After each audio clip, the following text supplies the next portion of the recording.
கஷ்டப்பட்டு ஒரு magic photo frame ready பண்ணியிருக்கேன். இது எப்படி இருக்குன்னு தெரில, அதோட ரியாக்ஷன் எப்படி இருக்குன்னு தெரில. Eagerly waiting to see that. Yes, உங்களுக்கு ஒரு சர்ப்ரைஸ் கொண்டு வந்திருக்கேன். வேலண்டைன்ஸ். யார் இருந்தா? நான் வரதான் சொன்னா நம்ப மாட்டேன்ல, எப்படி இருந்தாலும் செமையா இருக்கு. இதை விட ஒரு சர்ப்ரைஸ் ஒன்று காமிக்கவா? உங்க ஃபோன் எடு, ஸ்கேன் பண்ண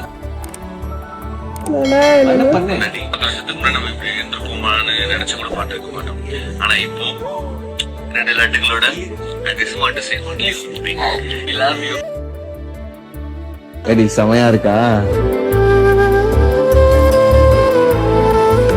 சரி சரி, அழுவா. ஐயோ, கண்ணு தண்ணி வரல.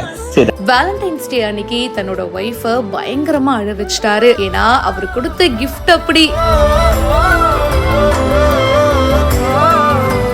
வேலண்டைன்ஸ் டே அன்னைக்கு தன்னோட லவ்ட் ஒன்ஸுக்கு ஏதாச்சும் ஒரு சர்ப்ரைஸ் கிஃப்ட் கொடுக்கணும் அப்படின்னு சொல்லி பலரும் பிளான் பண்ணிருப்பாங்க.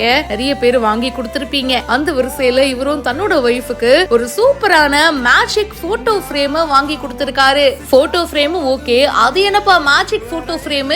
இந்த கேள்வி அவங்க ஒய்ஃபுக்கும் இருந்திருக்குங்க. அவங்க ஃபேமிலி போட்டோவை ரொம்ப அழகா வரைஞ்சிருக்காங்க. சோ அவங்க ஒய்ஃப், அவங்க ஹஸ்பண்ட், அவங்களோட ட்வின்ஸ் 2 குழந்தைங்க. ஆனா அங்கதாங்க ஒரு செம்ம ட்விஸ்டே இருக்கு. இருமா, இது மட்டும் சர்ப்ரைஸ் இல்ல, இதுக்கு மேலயும் ஒண்ணு இருக்கு. எங்க டக்குன்னு போனை எடுத்து ஸ்கேன் ஆன் பண்ணி பாப்போம் அப்படின்றாரு. அவங்களும் அதே மாதிரி பண்றாங்க. அப்படி பண்ணதும் பாத்தீங்கன்னா ஒரு வீடியோ பிளே ஆகுது. அந்த வீடியோல அவங்களோட 2 குழந்தைங்களை வச்சுட்டு அவர் ரொம்ப எமோஷனலா பேசியிருக்காரு. அந்த ஸ்வீட்டான மெசேஜை பார்த்துட்டு அவங்களோட ஒய்ஃப் அப்படியே உருகிடுறாங்க. பயங்கரமா அவங்களுக்கு எமோஷனல் ஆயிடுது. கண் கலங்க ஆரம்பிச்சுட்டாங்க. இப்படிலாம் சர்ப்ரைஸ் கொடுத்தா யாருக்கு தாங்க பிடிக்காது? சௌந்தர் எஸ்பி அப்படின்றவரை இந்த வீடியோவை ஷேர் பண்ணியிருக்காரு. இதை பத்தி உங்களுடைய கருத்துக்களை சொல்லுங்க. மேலும் பல இன்ட்ரெஸ்டிங்கான விஷயங்களுக்கு இப்பவே ஃபாலோ பண்ணுங்க.